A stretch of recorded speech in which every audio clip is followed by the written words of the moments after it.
Thank you very much. Mr. Jordan. Mr. Homan, the actions you took when you were director of ICE were entirely consistent with the law of the land, weren't they? Yes, when someone's prosecuted for a crime, the child can't go to jail with a parent. Yeah. That happens to American families every day. Yeah, and if we, as you said, I think earlier, if we don't like the law, last time I checked, it's the folks sitting up here got to change it. Yeah. And you've offered, I think, no more than 4 times, 3 changes to the law that would help the situation. Is that right? Yes, sir. Maybe make it a 5th time. Can you say it a 5th time for this group? Just, because, again, we're the ones that have to change the law. So give us that recommendation a 5th time, the 3 things that we got to do. If we would close the loopholes in the TVPRA, where children in Central America are treated the same as children in Mexico, if we would change the Flores settlement agreement so we can actually detain families in family setting long enough to see a judge and plead their case, if we can change the rules of asylum so it makes more sense so 90% of the people don't pass the first interview and a lot fewer pass in front of a judge, those 3 things would make a big difference on the border and decrease the illegal entry. Because those 3 things go to the heart of the matter. They go to the incentive. Is that right? They go to incentive along with the other things, such as talking about abolishing ICE, having no detention, free education, free medical care, citizenship for those who are here illegally. When you keep offering incentives for people to come, sanctuary cities, come to this country, you'll be protected from ICE. As long as you keep having this language, more people who are vulnerable people are going to keep trying to come. Those kind of statements made by Democrats in the United States Congress or in positions of influence in this country, they have an impact, don't they? They have a significant impact. When a member of Congress says abolish ICE, when another member of Congress says abolish DHS, when the Speaker of the House says walls are immoral, when the person who gave the State of the Union response to the President's State of the Union says she's okay with non-citizens voting, that all has an impact, doesn't it? Just like the laws that you're sworn to uphold and impact and do when you're the director of ICE. It has a significant impact, and if this would have been fixed years ago, we probably wouldn't have seen zero tolerance. We wouldn't see the conditions on the border today. But because the laws haven't been changed, because of the statements that have been made, there was a crisis. There is a crisis on the border. And that just didn't happen yesterday.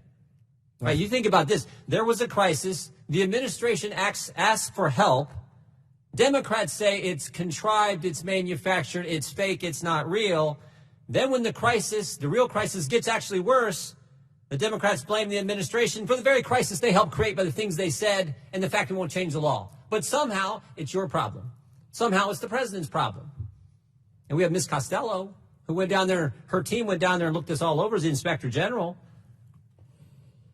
Said there's some concerns that she has, and the cause of the concerns they're trying to ascertain. Now, she also said agents are doing, I think your statement was agents are doing their level best. Is that right, Ms. Costello?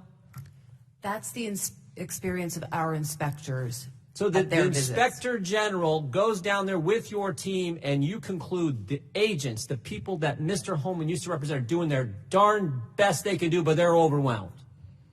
And then you also said in your statement, in your answers a few minutes ago, you're trying to ascertain the cause. Well, that's pretty simple to figure out the cause. It's the numbers. In October, 60,000 apprehensions and inadmissibles on the border, October of last year. You know what it was in May of this year? 144,000. We know the cause. They're all coming.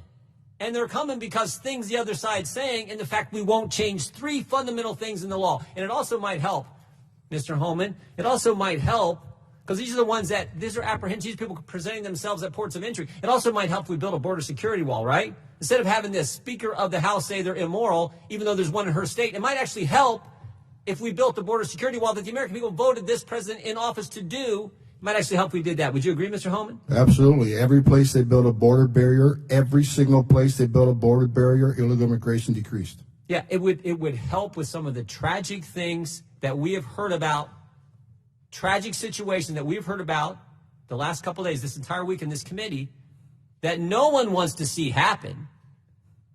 The young mother who lost her daughter, it's tragic.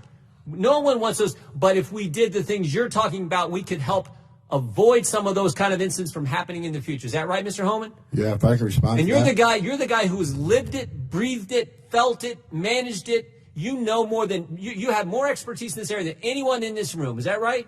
I believe so, but let me so. respond to the one child that died. Is tragic.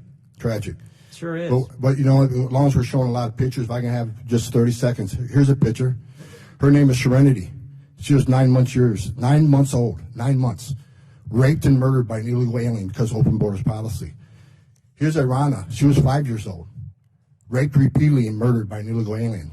Here's Louise Solowin. She was 93, multiple rapes and murdered by an illegal alien.